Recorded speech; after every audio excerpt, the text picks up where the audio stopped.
하고 듣습니다. 성령께서 이 시간 은혜를 주셔서 하나님의 말씀으로 받게 하시고 음성으로 들리며 마음에 새겨지는 은혜를 허락하여 주시옵소서. 감사드리며 예수님의 이름으로 기도하옵나이다. 아멘. 할렐루야. 개신교는 매해 10월 마지막 주일을 종교개혁주일로 지키고 있습니다.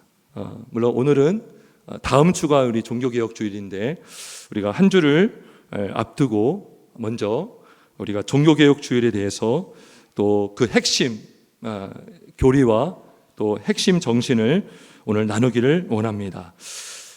지금으로부터 한 508년 전 우리 종교개혁자들은 종교개혁을 일으키면서 5가지 오직을 외쳤습니다. 오직 믿음, 오직 은혜, 오직 그리스도, 오직 성경, 오직 하나님께 영광. 이 오직.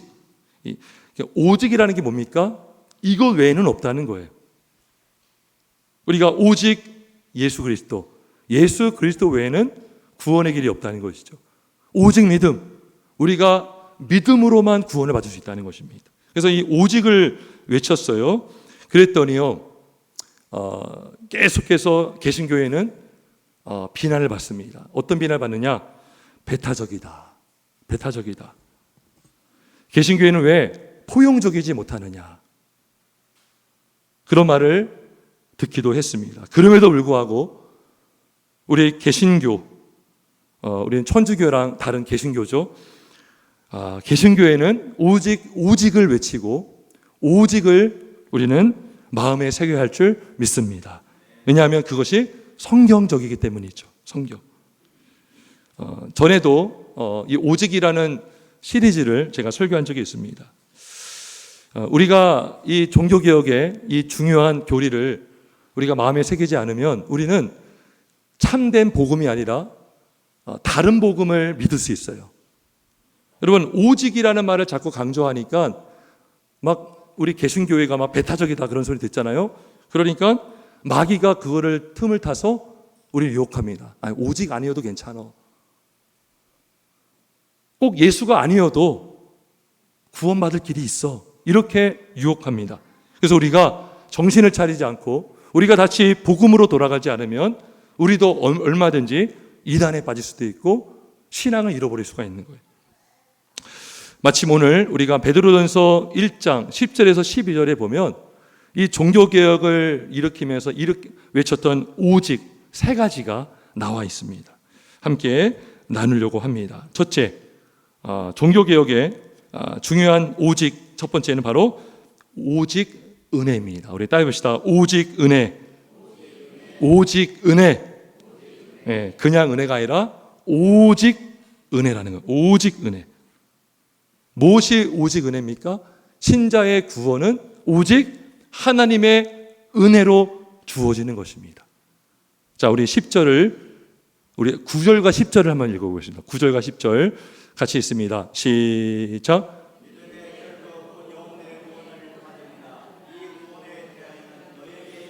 은혜를 예언하던 선지자들이 부지런히 살펴서 아멘. 우리가 지난 주일날 믿음의 결국 곧 영혼의 구원을 받음이라는 말씀도 나누었어요.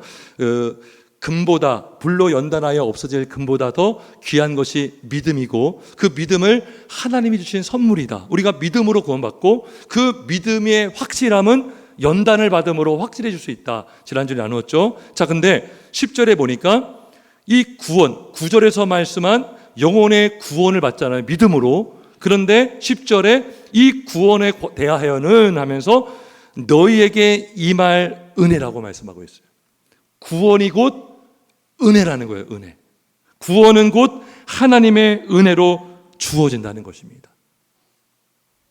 예전에 저희 교회에 오래전에 이렇게 처음 오셨던 분이 계셨습니다.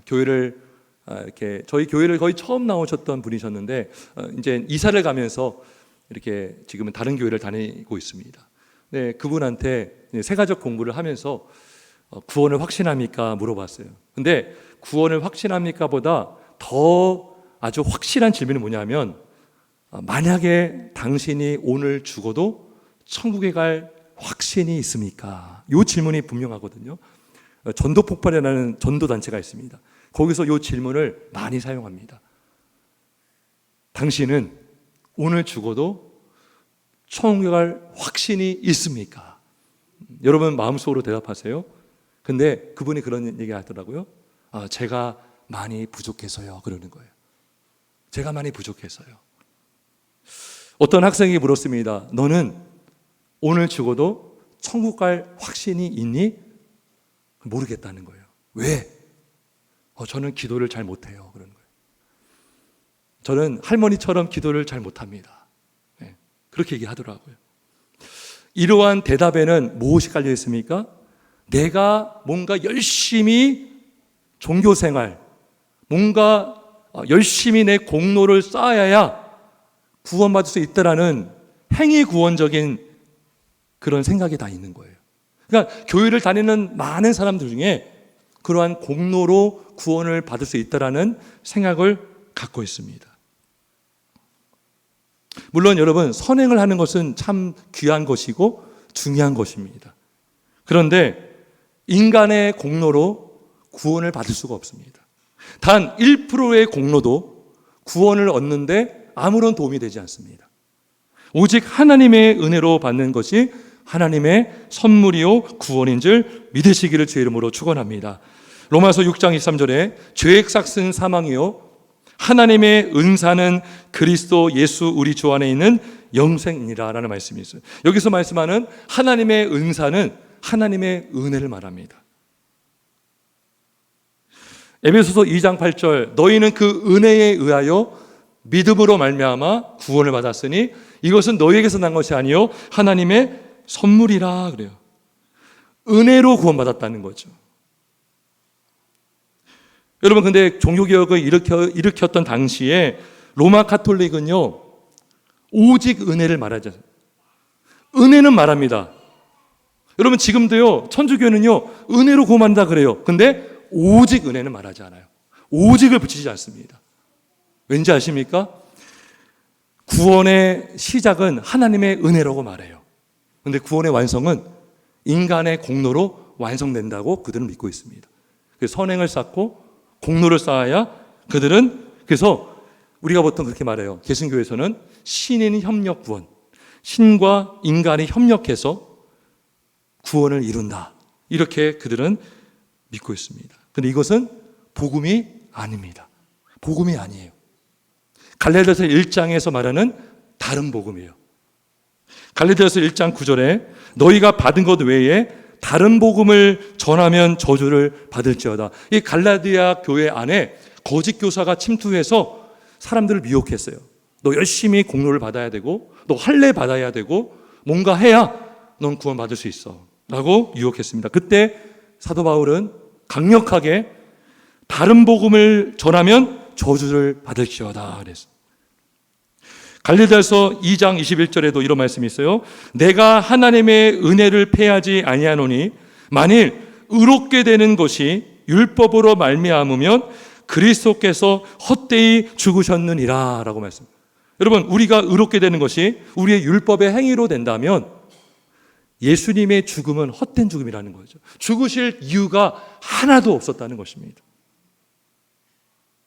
오직 은혜로 구원을 받음을 믿으시기를 주의 이름으로 축원합니다. 여러분 그렇다면 궁금하지 않습니까? 왜 인간은 인간의 행위로 구원을 받을 수 없는가? 여러분 많은 종교, 세상의 많은 종교들이요 자력 구원, 스스로 구원을 받을 수 있다라고 믿습니다. 근데 성경은 인간은 결코 인간의 힘과 인간의 능력과 인간의 행위로 구원을 받을 수 없다라고 말씀합니다. 왜 그러냐면 모든 인간은 죄인이기 때문인 것입니다. 의인은 없나니 하나도 없다 말씀합니다. 모든 인간의 죄인이라는 것은 모든 인간은 죄로 오염되었다 그래요. 그래서 우리 개신교에서는 전적 부패를 말합니다. 그게 뭐냐면 머리끝부터 발끝까지 우리가 눈으로 보는 것, 듣는 것, 생각하는 것까지도 다 부패가 되었다 말씀합니다. 그러니까 여러분 자가 있어요. 자가 있는데 저도 이제 집에 자가 있거든요. 근데 그 뒷면에는요, 칼로 이렇게 자를 때 쓰라고 쇠로 딱 껴있는 게 있어요. 근데요, 그것이 어디에 부딪혔는지 쇠가요, 이렇게 기울어져 있습니다. 그러면 그 자를 가지고 아무리 줄을 거도 그 줄은 어떻게 될까요? 삐뚤게 되는 거예요. 죄로 오염되었다는 것은 우리의 이성까지도 오염됐다는 것입니다. 우리의 생각까지도 오염이 됐다. 우리 마음속에 더러운 생각이 있기 때문에 우리가 아무리 좋은 말을 한다고 해도 하나님이 원하지 않는 말을 할 때가 많다는 것입니다. 그래서 우리가 죄로 오염되었기 때문에 아무리 우리가 선을 쌓아도 그 선을 쌓은 선은 선이 아닌 거예요. 하나님의 완전하심에 부족한 것입니다. 그래서 인간은 율법 행위로 구원을 받을 수가 없습니다. 그러면 또 이런 질문을 할 수 있어요. 그럼 왜 모든 사람이 죄인입니까? 물어봐요. 왜 모든 사람이 죄인입니까? 바로 아담의 원죄 때문인 거예요. 그 4세기경에 그 기원 후 예수님의 탄생 이후, 그러니까 4세기경에 펠라기우스라는 수도사가 있었습니다. 근데 그 사람이요, 뭘 주장했냐면 아담의 원죄를 부정했습니다. 인간의 원죄를 부정했어요. 왜 아담의 죄가 내 죄가 되냐? 반문했습니다. 인간은 선한 존재로 태어납니다. 그렇게 주장했어요. 그래서 여러분들 우리 세계사를 배우거나 기독교사를 배우면 아우구스티누스라고 들어본 적이 있을 거예요. 그 사람이 굉장히 우리 기독교의 유명한 교부 중에 한 사람입니다. 그래서 그 사람과 펠라기우스랑 붙어가지고 논쟁을 했는데 결국 종교회의가 열려서 펠라기우스가 이단으로 판명이 됐습니다. 왜냐하면 원죄를 왜 부정합니까? 성경에서 아담의 범죄로 로마서 5장 12절에 말씀합니다. 그러므로 한 사람으로 말미암아 죄가 세상에 들어오고 죄로 말미암아 사망에 들어왔나니 이와 같이 모든 사람이 죄를 지었으므로 사망이 모든 사람에게 이르렀느니라. 한 사람의 범죄함으로 모든 사람이 죄인이 되었고 사망이 오게 된 것입니다. 그래서 아담에게 그랬죠. 너는 흙으로 돌아갈지어다. 죽을 자가 되었다는 것입니다. 이것이 바로 대표성의 원리거든요. 이렇게 설명을 할 수 있습니다. 우리 아이들도 있는데, 여러분 올림픽에 모든 국민이 참여합니까? 대표 선수가 참여합니까? 그죠? 대표 선수 참여하죠. 근데 그 대표 선수가 금메달 따면 한 나라가 딴 거예요. 그 선수가 이기면 나라가 이긴 거예요. 그리고 그 올림픽 순위 집계를 보면 그 사람의 이름이 있지 않아요. 나라가 들어가 있습니다.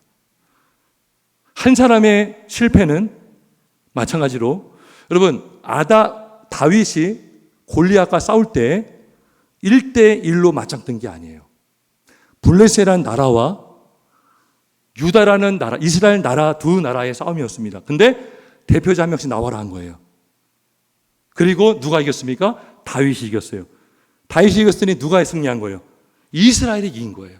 이게 대표성의 원리거든요. 그러니까 아담은 한 사람으로 죄를 진 게 아니라 인간의 대표자로서 죄를 진 거예요. 그래서 아담의 죄 때문에 모든 사람이 죄인이 된 것입니다. 믿으십니까? 그래서 우리 모든 인간은 날 때부터 죄인으로 태어나고요. 죄인으로 태어난다는 것은 죄로 오염되었고 부패했다는 것입니다. 그래서 우리가 아무리 애를 써도요, 하나님의 완전한 의를 인간의 선행과 행위로 만족을 시킬 수가 없는 것입니다. 그 누구도 율법의 행위로 의롭다함을 받을 육체가 없는 줄 믿습니다. 여러분 그렇다고 해서 선행을 하는 것이 중요하지 않다, 이것이 아닙니다. 선행하는 것 중요합니다. 근데 성도가 선행을 하는 것은 구원받기 위함입니까? 구원받았기 때문입니까? 구원을 받았기 때문에 우리는 선행해야 되고 선행을 할 수가 있는 것입니다. 구원을 받기 위해 선행을 한다는 것은 내 힘으로 구원을 받는다는 거예요. 하지만 우리는 구원을 받았어요. 이미 하나님의 은혜로 예수를 믿음으로 구원을 받았기 때문에 그 은혜에 감사하여 그 은혜에 기뻐하여 자은함으로 즐거이 기쁨으로 우리는 선행을 하고 하나님의 뜻에 순종할 수가 있는 것입니다. 이건 불교에서도요, 자력구원이거든요. 스스로 고행을 하고 도를 닦아서 깨달음이 있어야 그들은 극락세계에 간다. 해탈의 경지에 이른다. 그런데 근데 우리는요, 그거를 위해서 우리는 신앙생활하는 것이 아니라 우리는 하나님의 은혜에 감사하고 우리가 이미 하나님의 은혜로 하나님과 화목하게 된 존재로서 하나님과의 친밀함을 유지하고 하나님을 사랑하면서 우리는 말씀도 읽고 기도하게 되는 줄 믿습니다. 그래서 여러분, 나무에서 열매가 열리는 것이지 열매가 나무를 만드는 게 아닙니다. 마찬가지로 우리가 예수를 믿고 예수님께 접붙임 바 되었기 때문에 순종이라는 열매가 나오는 것이지 열매 자체가 예수님을 만드는 게 아니에요. 열매 자체가 구원을 이루는 게 아닌 것입니다. 따라서 구원은 오직 하나님의 은혜로 받음을 믿으시기를 주의 이름으로 축원합니다. 이렇게 은혜로 구원받았음을 믿는 자는요, 구원을 확신할 수가 있습니다. 우리는 다 부족합니다. 완전한 자가 없습니다. 구원을 받아도 우리는 여전히 부족합니다. 실수합니다. 죄를 지을 수 있어요. 제가 지금 죄를 지어도 된다가 아니라 인간의 연약함을 말하고 있는 거예요. 그럼에도 불구하고 예수를 믿는 자, 하나님의 은혜로 구원받았음을 믿는 자는 오늘 죽어도 천국에 갈 확신을 가질 수 있는 것입니다. 그리고 그렇다고 해서 율법이 필요 없다가 아니라 오히려 여러분, 행위로 구원을 받으려고 하는 사람과 하나님의 은혜로 구원받았음을 믿는다 중에 두 사람의 순종과 헌신은 누가 오래 갈까요? 은혜로 구원받았음을 믿는 자가 오래 가고 즐겁습니다.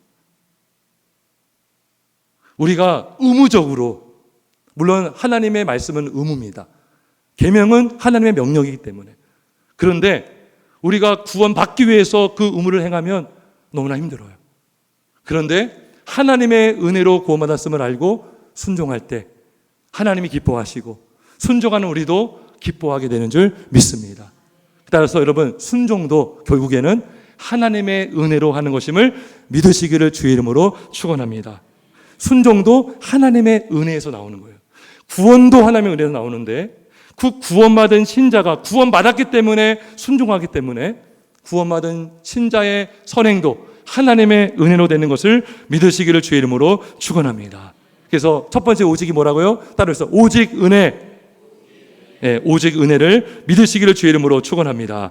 두 번째로 종교개혁의 핵심 두 번째 오직은 뭐냐면 따라합시다. 오직 그리스도예요. 오직 그리스도. 왜 오직 그리스도입니까? 보세요. 하나님의 은혜로 구원받기 위해서는요, 반드시 예수님의 공로와 중보가 필요하기 때문인 것입니다. 자, 우리 베드로전서 1장 11절 한번 같이 읽어봅니다. 1장 11절. 1장 11절 같이 성경 읽습니다. 시작. 자기 속에 계신 그리스도의 영이 그 받으실 고난과 후에 받으실 영광을 미리 증언하여 누구를 또한 어떠한 때를 지시하는지 상고하니라. 아멘. 자, 보세요. 이 흐름을 잘 보셔야 되는데 9절에서 믿음의 결국 영혼 구원이죠. 그 다음에 오직 믿음이에요. 그 다음에 10절에 보니까 그 구원은 결국 우리에게 임한 은혜라고 말씀하면서 11절에 그 선지자들이 그걸 살폈더니 자기 속에 계신 그리스도의 영이 그 받으실 고난과 후에 받으실 영광을 미리 증언했다는 거죠. 다시 말하면 그 은혜는 그리스도의 은혜라는 거예요. 예수님의 고난과 그분의 부활의 영광을 통한 은혜라는 것입니다. 이게 바로 복음이에요. 12절도 보세요. 12절에 보면 이런 말씀이 있어요. 중간에 이것은 하늘로부터 보내신 성령을 힘입어 복음을 전하는 자들로 그래요. 자, 보세요. 그러면 9절에서 구원은 10절에서 은혜고요. 그 은혜는 결국 11절에 그리스도의 고난과 영광을 통해서 주어진 은혜고요.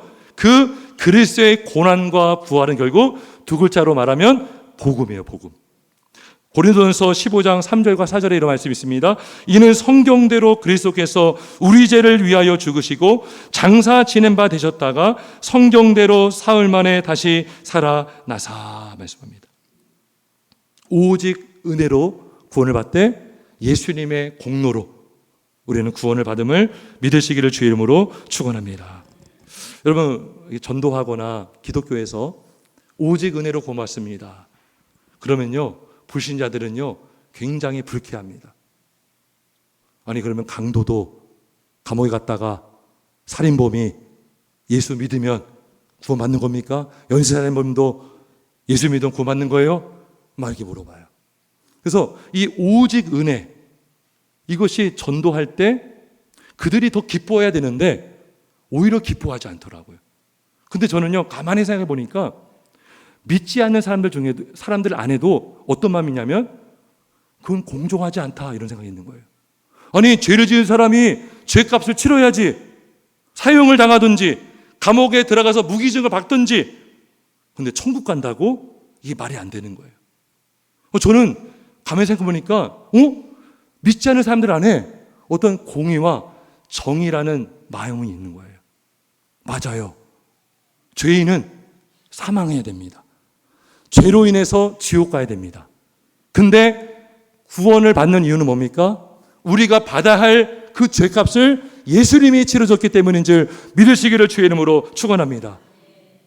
죄값은 사망인데 우리 예수님이 죽으셨잖아요. 예수님은 죽으실 이유가 없습니다. 예수님은 목말라 할 이유가 없습니다. 하나님이시거든요. 근데 사람으로 이 땅에 오셔서 십자가에서 피 흘려 죽으시고, 피 흘림이 없이는 죄사함이 없는데 죄가 없으신 예수님께서 십자가에 달려 죽으심으로 우리의 죄를 대속하신 분이심을 믿으시기를 주의 이름으로 축원합니다. 로마서 4장 25절, 예수는 우리가 범죄한 것 때문에 내짐이 되고 또한 우리를 의롭다 하시기 위하여 살아나셨느니라. 우리를 의롭다 하시기 위하여 살아나셨다는 거죠. 그러면 이렇게 질문하는 사람이 있어요. 그럼 왜 예수여만 됩니까? 부채는 안 됩니까? 간디는 안 됩니까? 오늘날 노벨 평화상을 받은 사람들 중에 정말로 정직하고 검소하고 남에게 피해 안 주고 아주 정직하고 깨끗하게 사는 사람이 얼마나 많습니까? 근데 왜 안 됩니까? 그들이 죄인이거든요. 여러분, 죄 중에 가장 큰 죄가 뭔지 아십니까? 예수 안 믿는 게 가장 큰 죄입니다. 불신앙이 가장 큰 죄입니다. 모든 범죄는 불신앙에서 나오는 것입니다. 우상숭배, 불신앙에서 나오는 거예요. 교만, 불신앙에서 나오는 것입니다.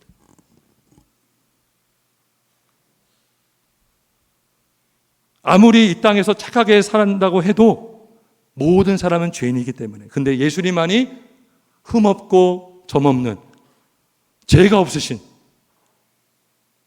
사람으로 이 땅에 오셨습니다. 우리와 똑같은 사람인데 우리가 다른 게 뭡니까? 죄가 없어요. 그리고 또 다른 게 있습니다. 예수님은 완전하신 또 하나님이십니다. 그래서 예수님 안에 우리의 구원자가 되시고 중보자가 되시는 거예요. 아니, 그러면 왜 사람으로만 오시면 되지 왜 또 하나님이십니까? 왜 그렇습니까?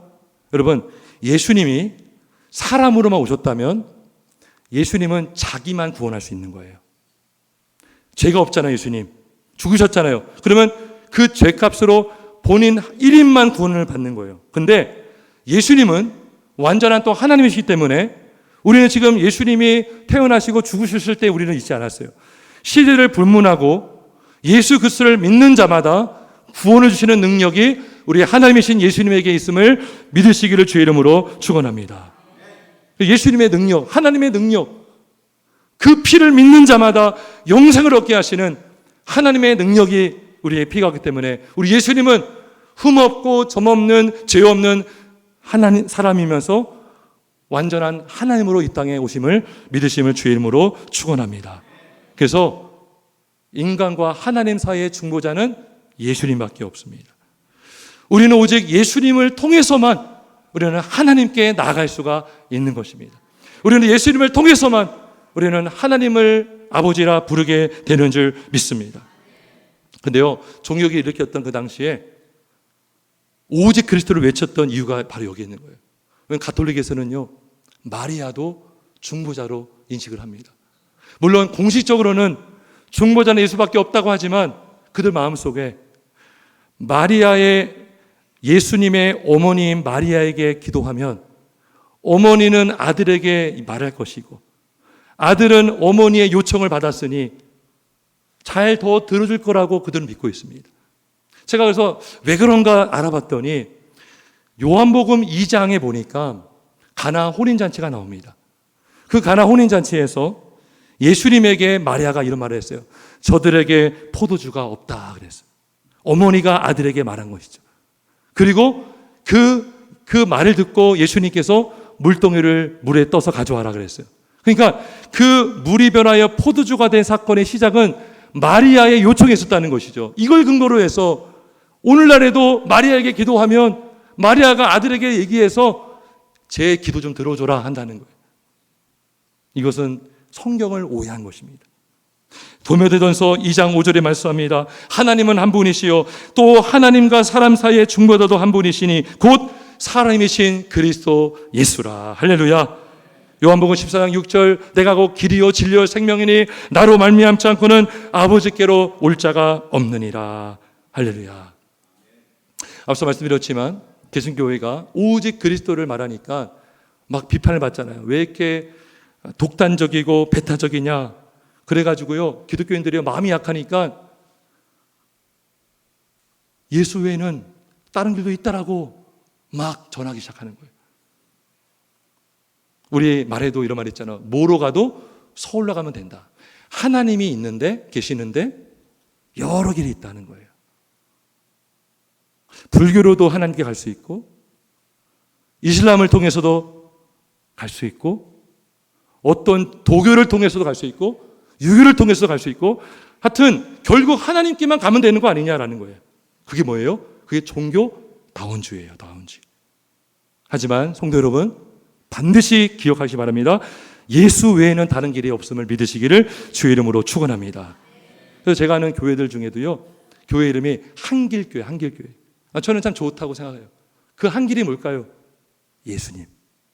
내가 그 길이요 그랬잖아.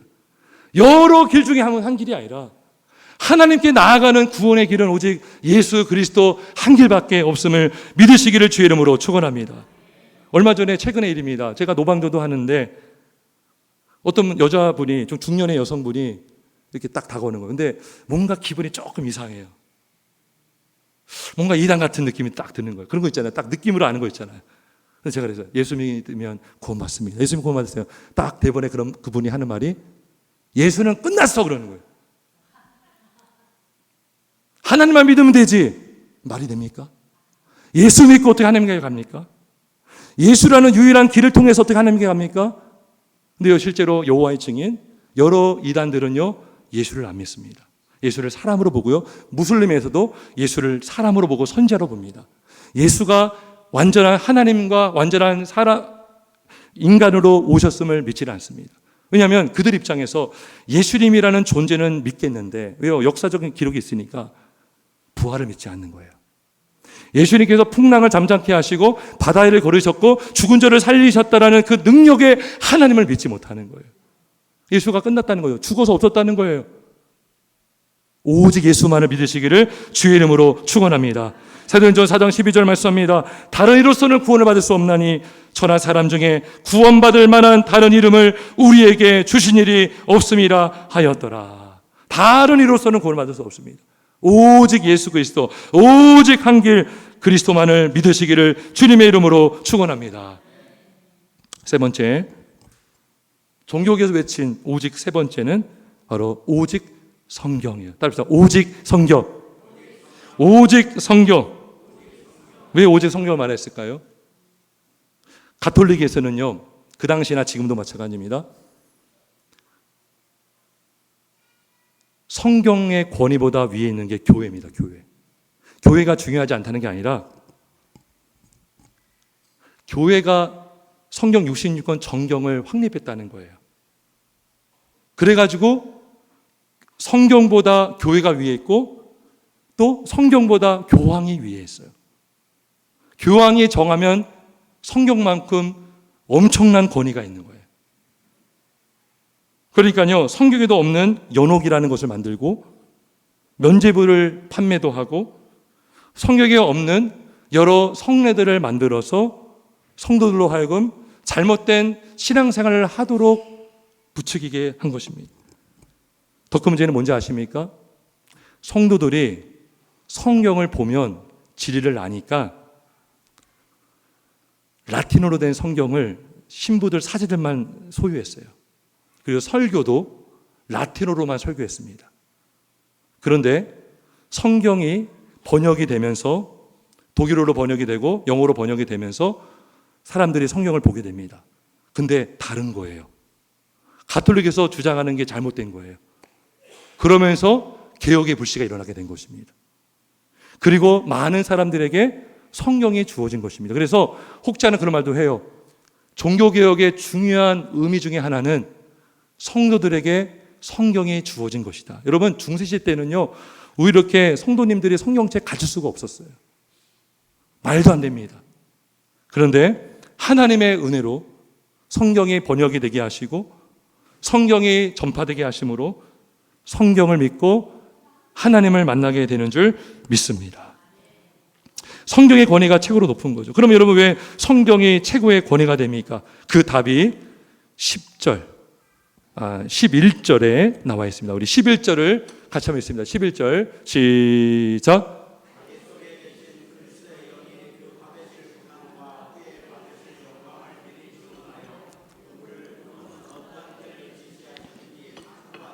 아멘.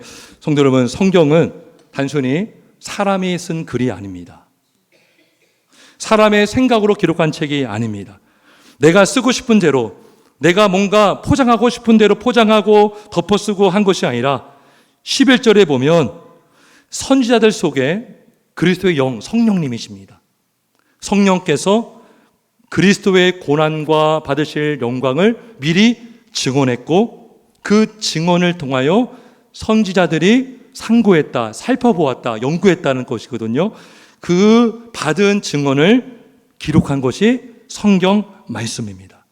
베드로후서 1장 21절에 예언은 언제든지 사람의 뜻으로 낸 것이 아니요 오직 성령의 감동하심을 받은 사람들이 하나님께 받아 말한 것임이라.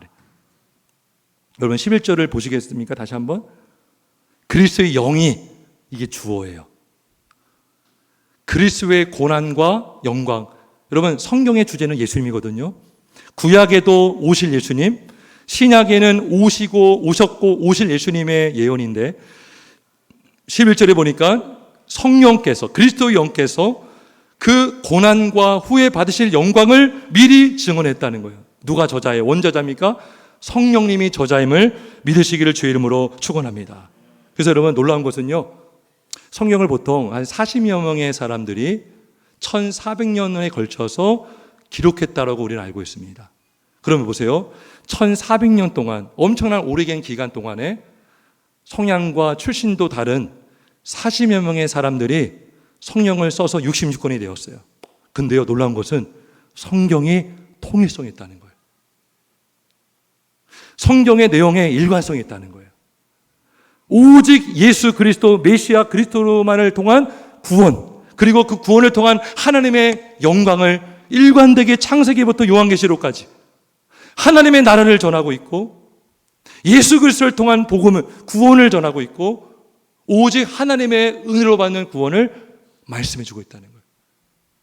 여러분, 여러 사람들, 40여 명의 사람들이 쓴 책이라면 저마다 주제가 다르겠죠. 저마다 중하고 싶은 게 있었겠죠. 놀라운 것은 일관성이 있다는 거예요. 무슨 말입니까? 성경의 저자는 원래 한 분이십니다. 바로 성령 하나님. 성령 하나님께서 사람을 통하여 하나님의 사람들에게 영감을 주시고 감동을 주셔서 기록하게 하신 말씀임을 믿으시기를 주의 이름으로 축원합니다. 오늘 사탄마귀는요, 어떻게 여러분 기독교를 공격할까요? 가장 쉬운 게 있어요. 성경의 권위만 무너뜨리면 되는 거예요. 여러분, 성경이 없으면 우리의 믿음도 헛것이고 우리가 부활을 믿을 수 있는 근거가 뭐 있습니까? 성경 말씀이잖아요. 그러니까 성경의 권위를 막 흔들어 버리면 사람들은 믿음이 흔들립니다. 그리고 실제로 성경의 권위가 훼손됨으로 많은 사람들이 교회를 떠나기도 했어요. 그 위에 과학이 앉고 사람들의 이성이 올라가서 인간의 이성으로 성경을 비판하고 판단하고 과학의 잣대로 요거 과학적이지 않네, 이거 빼, 이거 비유야, 이거 소설이야, 이거 신화야 치부해버리고 요거는 맞아, 이건 고고학에도 발견됐어, 이거는 성경 맞아, 이렇게 딱 해가지고 어느 것은 빼버리고 이것은 인정하고. 그래서 슐라이어 마허라는 그 신학자가 있는데 자유주의 신학자입니다. 그 사람이 이런 말을 했어요. 여러분 속지 마세요. 이런 말을 했어요. 성경 안에 진리가 있습니다. 이거 맞습니까? 틀립니까? 틀린 거예요. 성경 안에 진리가 있다는 것은 없는 것도 있다는 거예요. 아닌 것도 있다는 거죠. 우리 개신교는 이렇게 말합니다. 성경은 진리입니다. 할렐루야. 성경 안에 진리가 있는 것이 아니라 성경 자체가 하나님의 진리임을 믿으시기를 주님의 이름으로 축원합니다. 그래서 여러분 보세요. 성경이 이렇게 말씀합니다. 그러면요 가볍게 들어요. 아이 뭐 성경 뭐. 근데 노벨 과학자 수상자가 말했습니다 하면 그래? 그리고 신학만 공부한 목사님이 성경이 이렇게 말씀합니다 하면 아이 뭐 목사님이 그런 거지. 근데 노벨 과학사 수상자가 회심해서 예수를 믿어요. 목사가 되었어요. 그러면 또 믿어요. 그게 뭐예요? 과학 위에 있다는 거예요. 인간의 학위가 성경보다 위에 있다는 거예요. 근데 여러분 보세요. 우리가 읽은 베드로전서 누가 썼어요? 성령님이 원저자이지만 베드로 사도가 썼죠. 베드로 여러분 많이 안 배웠습니다. 베드로 속된 말로 가방끈 짧은 사람이에요. 어부 출신입니다. 학문 없는 자라고 성경은 말씀합니다. 그런데 우리는 베드로전서 후서를 보면서 하나님의 말씀으로 믿잖아요. 하나님의 은혜인 줄 믿습니다. 안타깝게도 오늘날 그래서 이 진화론을 막 주장하면서 이 진화론 때문에 하나님의 창조를 믿다가도 창조 신앙을 버리는 사람들이 많아지고 있어요.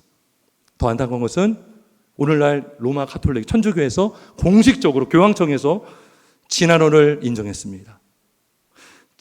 기독교인이 진화론과 성경을 믿는 것은 충돌되지 않는다. 그래서 나온 게 유신 진화론이에요. 그게 뭐냐면 하나님의 존재를 인정해요. 근데 하나님은 빅뱅이라는 방법으로 세상을 창조했다는 믿습니다. 진화론적인 방법으로 사람이 만들어졌다. 그럼 우리는 우연한 존재로 다 만들어진 거예요.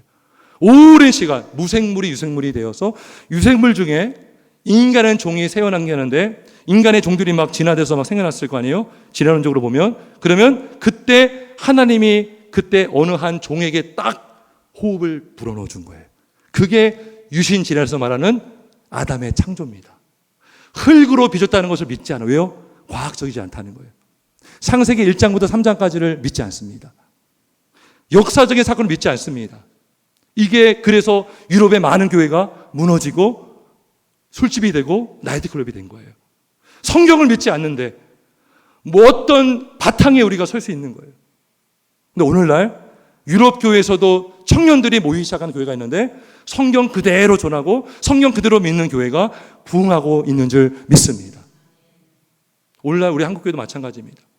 청년들이 과학을 좋아한다고 해서 과학적으로 막 설명하잖아요. 근데요 믿음의 뿌리가 흔들려요.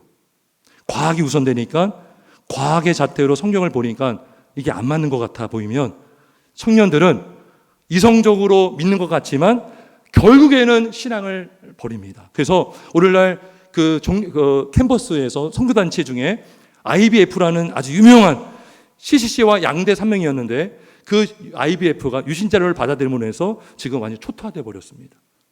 유명무실해졌어요. CCC는요 여전히 부흥하고 있습니다. 하나님의 말씀 그대로 믿고 하나님의 창조 그대로 믿고 예수 그리스도로만을 통한 구원을 믿기 때문에 하나님의 영광을 나타내는 줄 믿습니다. 디모데후서 3장 26절 17절 모든 성경은 하나님의 감동으로 된 것으로 교훈과 책망과 바르게 함과 의로 교육하기에 유익하니 이는 하나님의 사람으로 온전하게 하며 모든 선한 일을 행할 능력을 갖추게 하려 함이라.